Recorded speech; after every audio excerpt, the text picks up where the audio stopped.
Hello, beautiful people, and welcome back. Today's episode is called Executive Presence for the Everyday Woman. And I want to start by saying something really clearly. Executive presence is not just for CEOs. It's not just for women in boardrooms. It's not just for women with corporate titles or women who wear expensive suits, sit at long conference tables, or have a corner office. Executive presence is for the woman who is ready to be taken seriously. It's for the woman who knows she has something to contribute. It's for the woman who's tired of shrinking, over-explaining, second-guessing, or waiting for someone else to give her permission to step forward. It's about the woman leading a business, the woman leading a family, the woman leading a ministry, a woman leading a nonprofit, or leading in her workplace, or leading in her community. The woman leading herself through a season where she knows she's being called higher. Executive presence is not about pretending to be more important than you are. It's about recognizing that you already carry value and then learning how to communicate that value with clarity, confidence, and composure. Today, we're going to talk about the executive presence that every woman needs to level up. We're going to talk about confidence, credibility, communication, poise. I know we talked some about that, body language, visibility, leadership, emotional steadiness. And I know we talked a little bit about that in the last episode, and what it means to carry authority without losing your authenticity. Because let's be honest, women are often told two completely opposite things. Be confident, but not too confident. Be assertive, but not too aggressive. Be warm, but not weak. Be direct, but not intimidating. Be ambitious, but not self-centered. Be polished, but not fake. Be powerful, but still be likable. That can be so exhausting. And that's why executive presence for women cannot be built on performance. It has to be built on alignment. Because the goal is not to act like someone else. The goal is to become so grounded in who you are, what you know, what you bring, and what you stand for, that when you enter a room, people feel your clarity before you even speak. Before we get into today's teaching, I want to remind you about something very special. The Future Her virtual conference is happening September 17th through the 19th. Registration opens very soon, August 1st. Early bird my words aren't coming. Early bird registration is $75 from August 1st to August 15th. The regular registration is $100 from August 16th to September 10th. And then late registration is $150 from September 11th through September 17th. So get in early. We only have a certain number of virtual seats available for this. So get in early. The message that we want to send out is that your future, your commitments, and your time is now. So today's episode connects beautifully because executive presence is one of the commitments your future self needs from you. Your future self needs you to stop hiding your competence. Your future self needs you to stop minimizing your voice. Your future self needs you to stop walking into rooms hoping that you are enough and start walking into rooms knowing that you're prepared, capable, and called to contribute. So let's talk about executive presence for everyday women. And this goes for nearly all ages, from your teens all the way through beyond retirement years. Executive presence is often misunderstood. Some people think that it's about image, they think it's about looking expensive, sounding polished, never making a mistake, and always appearing completely in control. But true executive power is much deeper than just the appearance. It's the ability to inspire confidence. It's how you carry yourself. It's how you communicate. It's the decisions that you make, how you make them. It's how you handle pressure. It's how you respond when you're challenged, how you listen, how you speak, how you recover, how you lead when the room gets uncomfortable. Executive presence is not about being the loudest person in the room. It's about being the most grounded. It's not about dominating conversations. It's not about directing energy, it is about directing energy, clarity, and confidence into the room.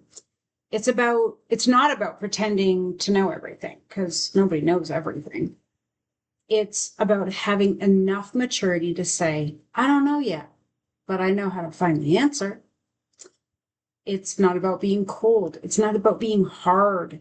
It's not about being intimidating. It's about being steady.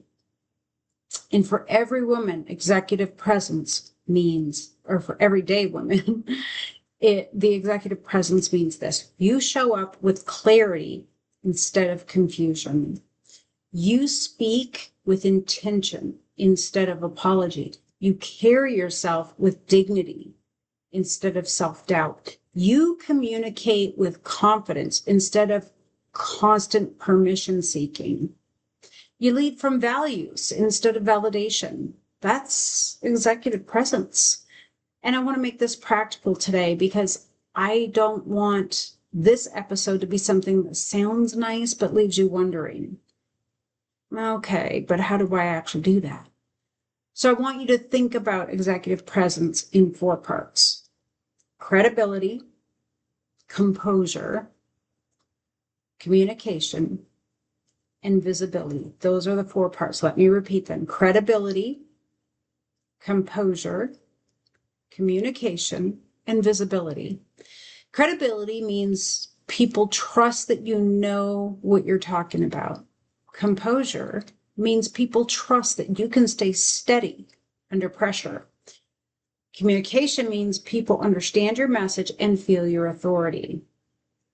And visibility means people know what you contribute because you are no longer hiding your work or your voice or your leadership. When those 4 things begin working together, your presence changes. You don't have to announce that you're powerful. People can feel that you're grounded.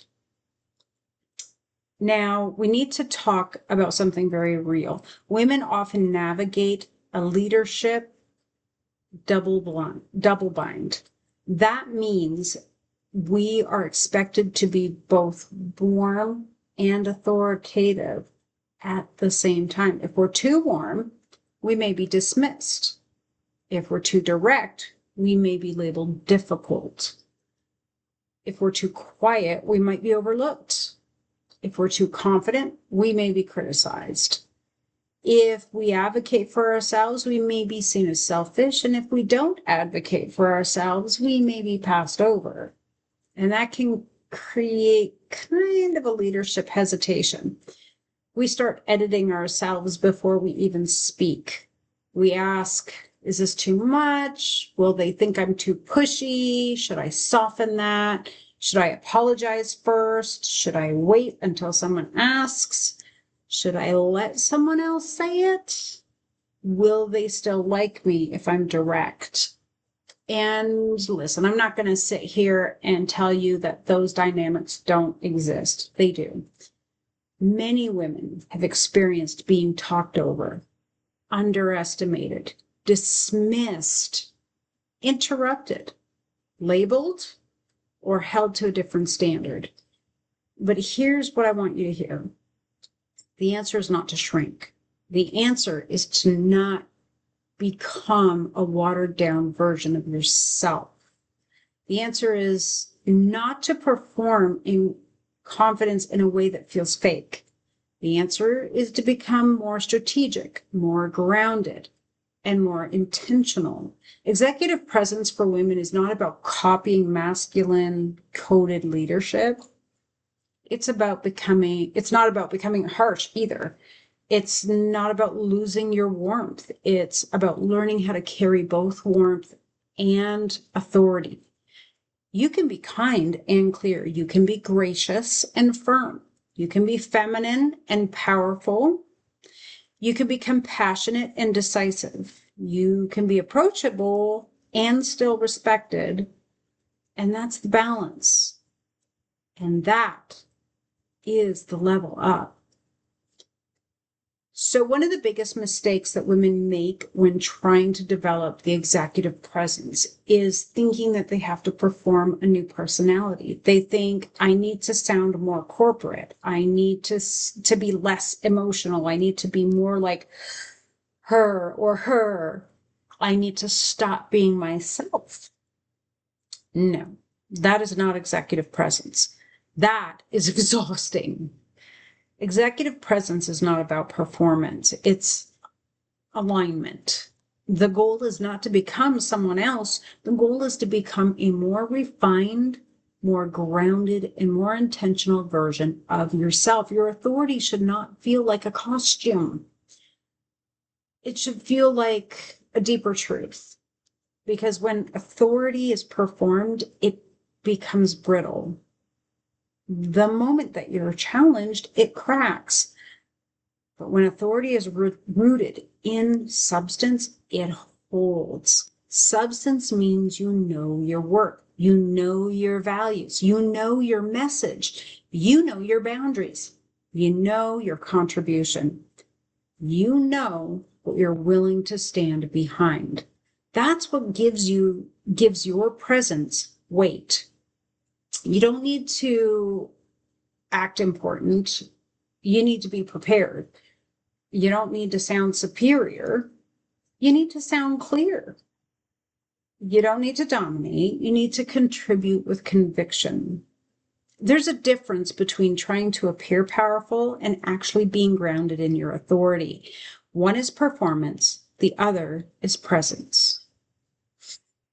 So let me give you a simple framework for executive presence. I want you to remember the word core, C-O-R-E, because executive presence is not built from the outside in.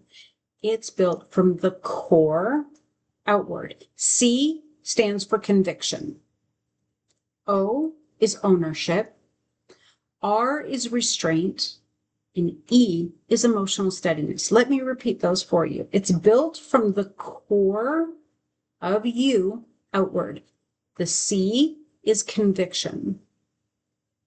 The O is ownership. The R is restraint. And the E is emotional steadiness. We talked a little bit about this in the last episode. Let's walk through each one of them. C, conviction. Conviction is the ability to speak like you believe what you're saying. That doesn't mean being arrogant. It means not presenting every thought as though it needs immediate approval. A woman with conviction doesn't say, I could be wrong, but maybe we should think about. And I say that to my husband a lot. She says, I recommend we consider this option. She doesn't say, I'm sorry, this might be a silly idea. She says, I have an idea that may move this forward. She doesn't say, I just want to add. She says, I want to add one important point. Conviction changes the weight of your words. And sometimes the most powerful shift you can make is removing the language that weakens your own message before anyone else has a chance to respond. Stop apologizing for having a thought. Stop asking permission to contribute. Stop announcing your insecurity before you share your insight. Your words matter. Give them a backbone. Okay, let's go to O. O is for ownership. Ownership means you take responsibility for your voice, your role, your decisions, and your contribution. Women with executive presence do not constantly outsource their authority. They don't wait for someone else to say, now you may lead. They don't wait for a title to decide that they can contribute. They don't wait until every person in the room approves of them. Ownership says, I'm responsible for how I show up. I'm responsible for preparing. I'm responsible for communicating clearly. I'm responsible for bringing value. I'm responsible for advocating for the work I've done.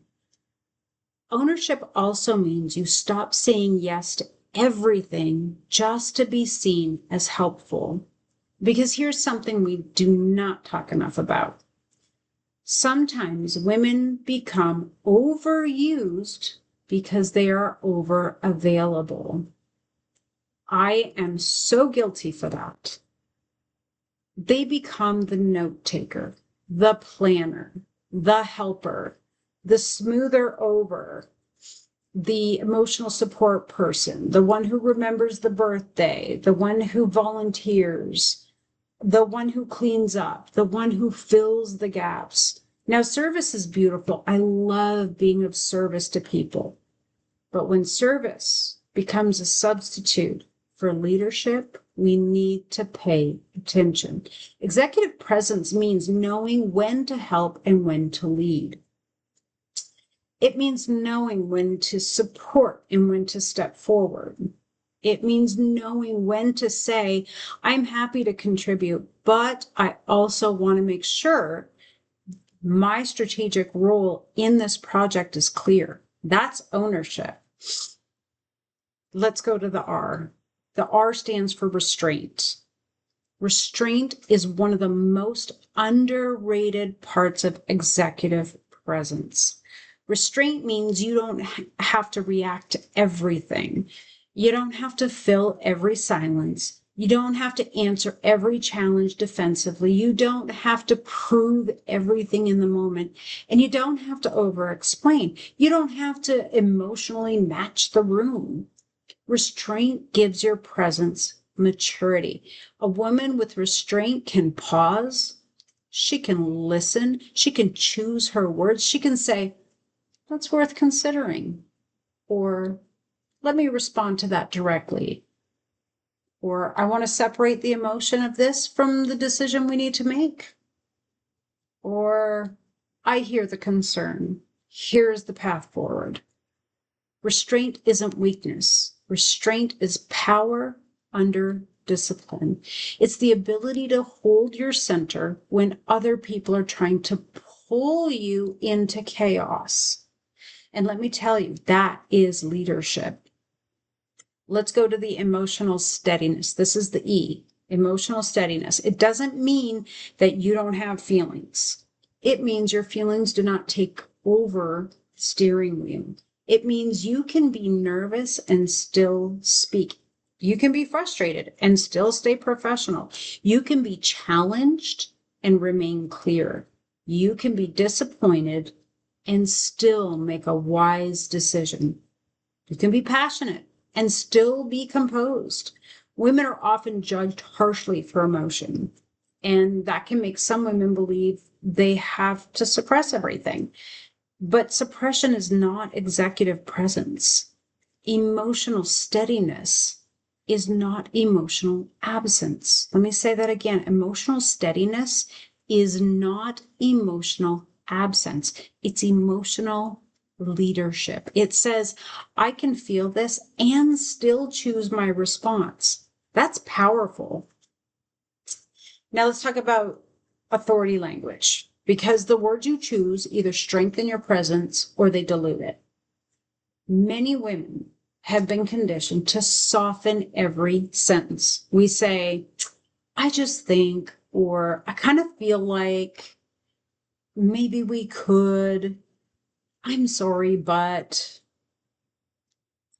this is probably not a big deal, or I don't know if this makes sense. I say that. I say some of this stuff all the time, or I may be overthinking this. Those phrases all seem small, but when they become habitual, they train people to hear your message as uncertain.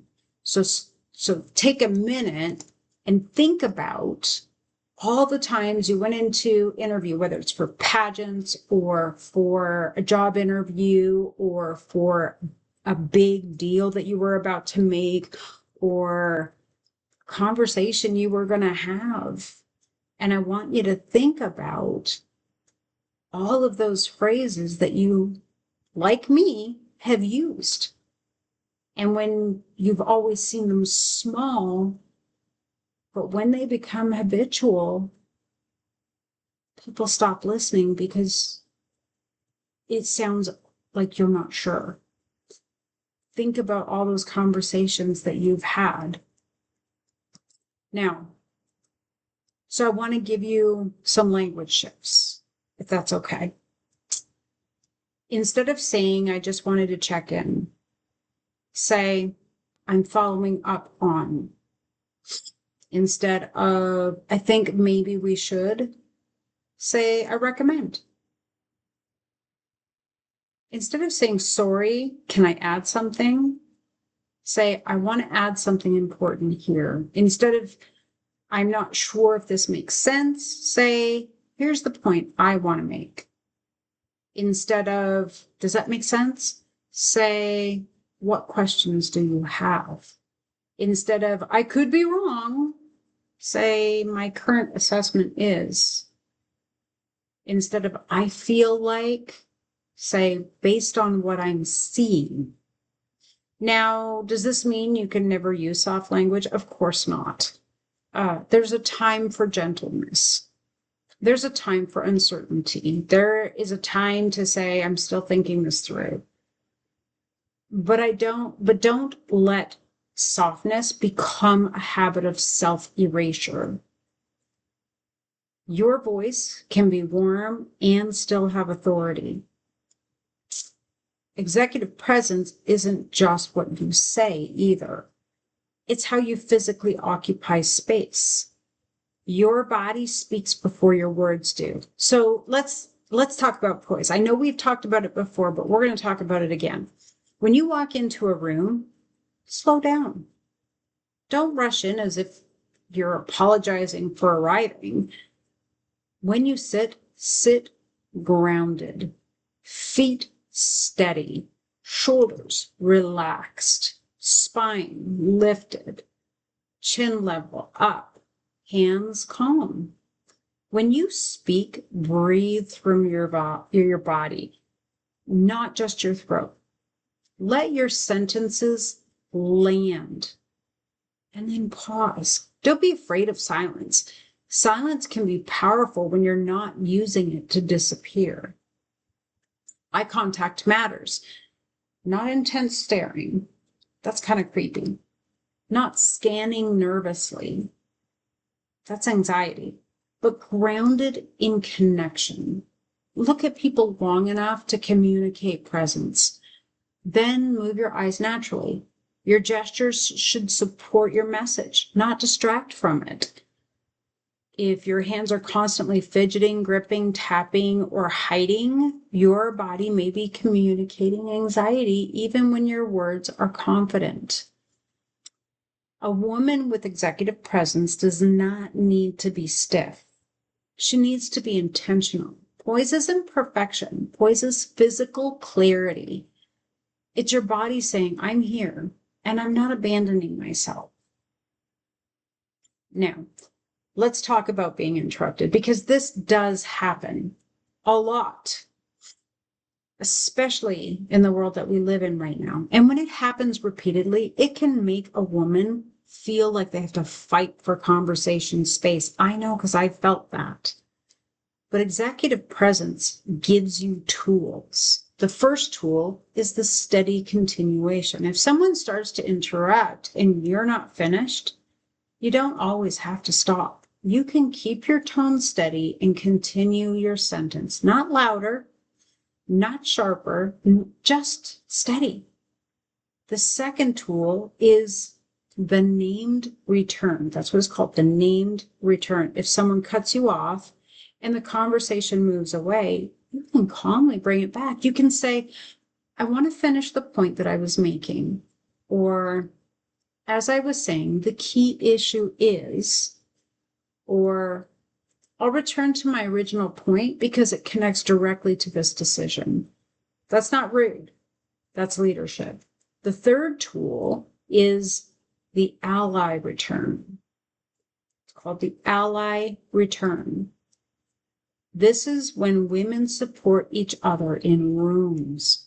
If another woman is interrupted, you can say, I want to hear her finish that thought, or she was making an important point. Let's return to that.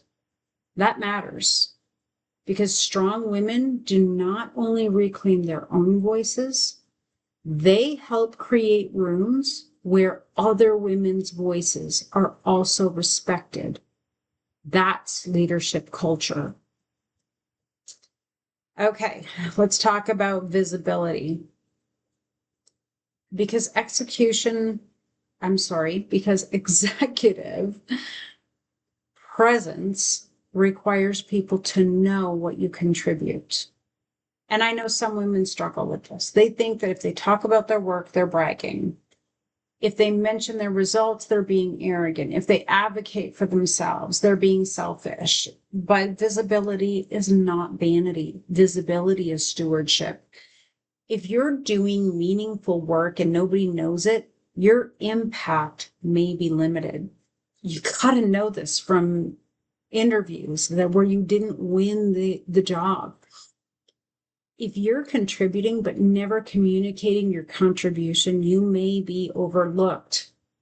If you're waiting for someone else to notice, you may be waiting a really, really long time if it ever comes. You don't have to brag, but you do need to document. You don't have to boast, but you do need to communicate. You don't have to make everything about you, but you do need to stop making yourself invisible. Here are some ways to build visibility with class. Share your outcomes, not just your effort. Say, here's what we've accomplished, or here's the result of that initiative, or here's what we changed because of this work. Here's the impact that we're seeing. Notice that this is not ego, this is clarity. Also, position your expertise. Don't only say what you do, say what problem that you help solve. For example, I help women develop confidence and communication skills so they can lead with clarity and presence. That's different from saying, I do coaching. Your presence grows when people understand your value. Now, let's talk about something really practical. Preparation helps build presence. I've said it before and I'll say it again. A lot of what looks like confidence is actually preparation. Before an important conversation, a meeting, an interview, presentation, or an opportunity, or on-stage question, or whatever it is that you're about to talk about, ask yourself, what is the main outcome I want? What are the 3 points I need to communicate? What questions might come up? What objections might I need to address? What evidence or examples do I have to support my message? What do I want people to remember when I leave the room? This matters because unprepared women often over-explain. Prepared women can be concise. Unprepared women may ramble because they're trying to find the point while they're speaking. Prepared women know the point before they begin. This is why we always talk about prepare, prepare, prepare. Video yourself answering questions. Video, and then play that video back and see yourself in a real way. Unprepared women might become defensive when they're challenged. Prepared women can respond with steadiness because they already have thought through the issue. Executive presence is not magic. And it's not only charisma. It's preparation plus poise. That's a lot of P's to say. It's preparation plus poise. It is substance plus delivery. It is knowing what you came to say and having the discipline to say it clearly. Now, I want to bring this into everyday life because, again, executive presence is not just for executives. It's for everyday women. It's for the woman walking into the parent-teacher meeting and advocating for their child. I don't know why we have to advocate for our children at school, but that's what it might be. It's for the woman having a difficult conversation with a family member. It's for the woman leading volunteers. It's for the woman asking for a raise. It's for the woman interviewing for a new role.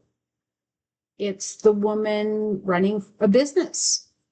It's for the woman serving in her community. It's for the woman building a platform or doing community service. Those are two very different things. It's for the woman deciding that she is no longer going to speak about herself like she is an afterthought. Let me say that one again. It is for the woman deciding that she is no longer going to speak about herself like she's an afterthought. Everyday executive presence looks like returning the phone call with clarity, writing the email without apologizing for asking a reasonable question, walking into the room with your shoulders back, answering the question directly, saying no without a 14-paragraph explanation, letting her work be seen, letting her ideas be heard, letting her leadership mature, letting her presence match her purpose. This is not about becoming intimidating. This is about becoming undeniable. Not because you're forcing people to see you, but because you are finally choosing not to hide. Now, this is why the Future Her virtual conference matters. I know I talk about it, but we're going to talk about it again because the woman that you're becoming needs more than inspiration. She needs tools. She needs language. She needs clarity. She needs courage and community. She needs reminders that she's not behind, she's becoming. And again, the Future Her virtual conference is happening September 17th through the 19th. The 17th and the 18th are evening sessions. The 19th is a full day of sessions. Registration opens August 1st. The early bird registration is $75. That goes to August 15th. The regular registration is $100 from August 16th through September 10th. And then late registration is $150 from September 11th to September 17th. And the message is your future, your commitments, and your time is now. And one of those commitments that you need to make is this: I will no longer treat my voice like it is optional. I will no longer minimize my expertise. I will no longer wait for perfect confidence before I show up. I will no longer confuse humility with hiding.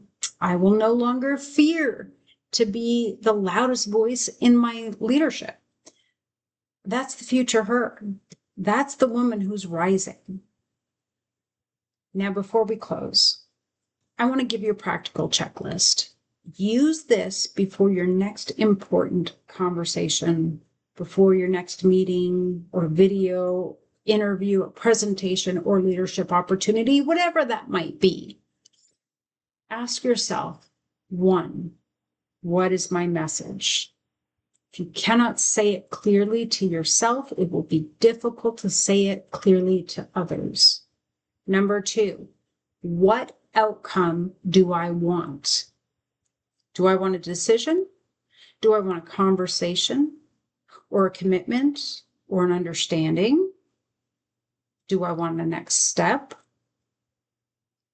Number 3, what is my posture communicating? Am I grounded?